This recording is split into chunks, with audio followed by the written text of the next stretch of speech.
Você já se arrependeu de ter votado no Bolsonaro? Você está interessado, com vontade de pular do barco? Sobre esse assunto eu quero conversar com você daqui um pouco, mas antes quero lembrá-lo da importância que tem para nós que você se inscreva no canal de Brasília, que você ative o sininho, que você compartilhe o nosso conteúdo em suas redes sociais, que você comente, que você contribua de alguma forma nenhum dos mecanismos que nós temos para a sobrevivência do canal sem precisar de recursos oficiais. Queremos continuar nessa parceria de chegarmos a 90 mil inscritos até o final do ano e de termos 100 pessoas participando no Apoia-se com valores a partir de R$5. Isto posto, voltemos à nossa conversa. Existe em você o desejo, a compreensão de que você votou errado ao votar em Bolsonaro? Você está arrependido ou arrependida do seu voto em 2018, tendo como referência a situação do Brasil e a situação de alguns países ditos de esquerda, como a Argentina, a Venezuela, a Nicarágua, por exemplo? Nos últimos dias eu tenho escutado o moído das redes sociais alimentando um discurso de estou frustrado. Eu, sinceramente, não conheço ninguém que tenha votado. Eu não conheço ninguém que tenha usado como parâmetro para a decisão dos seus votos a posição individual de algum ativista. Essa é a minha posição, porque eu sei o que me levou a votar no Bolsonaro. E o que me levou a votar no Bolsonaro são razões que continuam intactas e não foram alteradas pela realidade. Não estou dizendo que o Bolsonaro é um presidente perfeito, mas estou dizendo que ele tem cumprido todos os compromissos que me levaram a votar nele em 2018. No entanto, se nós observarmos uma certa movimentação, principalmente no Twitter, que é uma terra de ninguém, um campo mais escatológico, um campo mais emocional e menos racional, nós vamos observar que a esquerda insufla um discurso que encontra campo fértil em segmentos que eu não diria conservadores, mas que eu diria de antipetistas e isentões. Por quê? São setores que, por exemplo, são extremamente corporativos.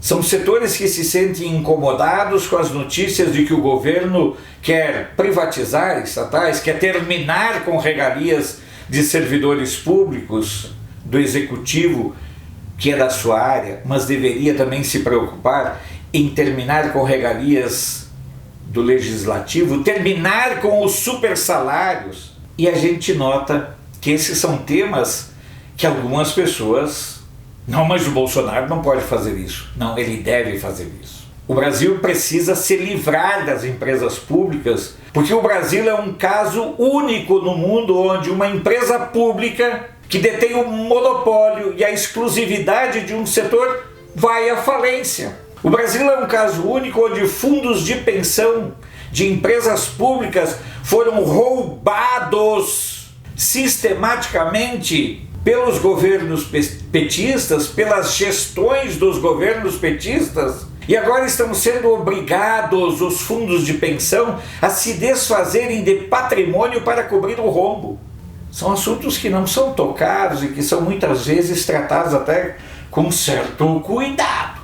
Então eu lhe pergunto, esse moído que se escuta nas redes sociais, alimentado por a gente sabe bem quem, esse moído chega até você como razão para se arrepender do voto que você deu?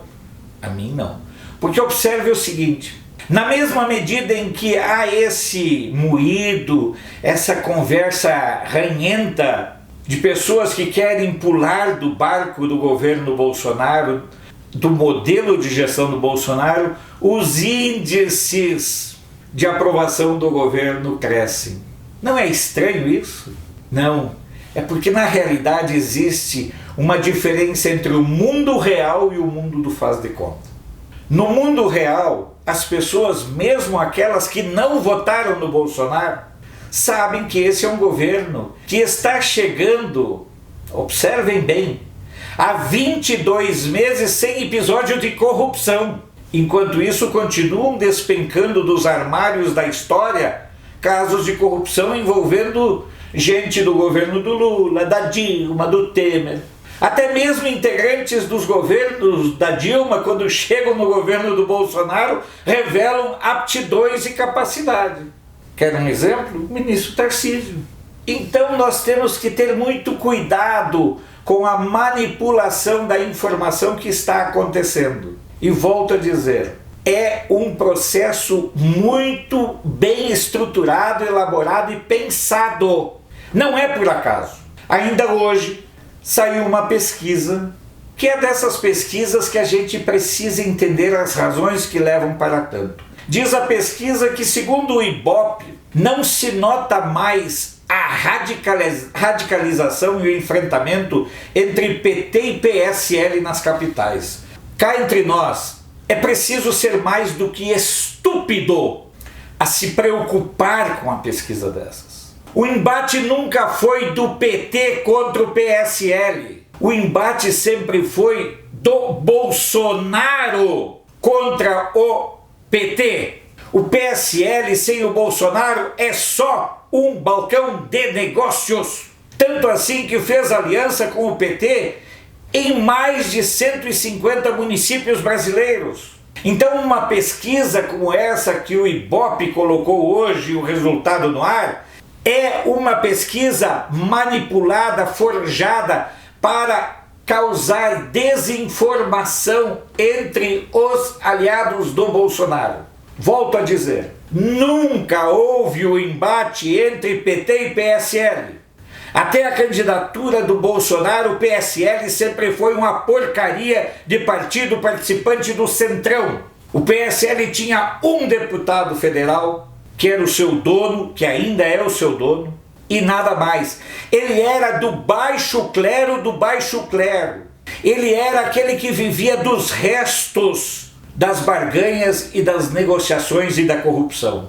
Ele estava lá para defender os interesses da sua seguradora e da manutenção dos seus contratos do DPVAT.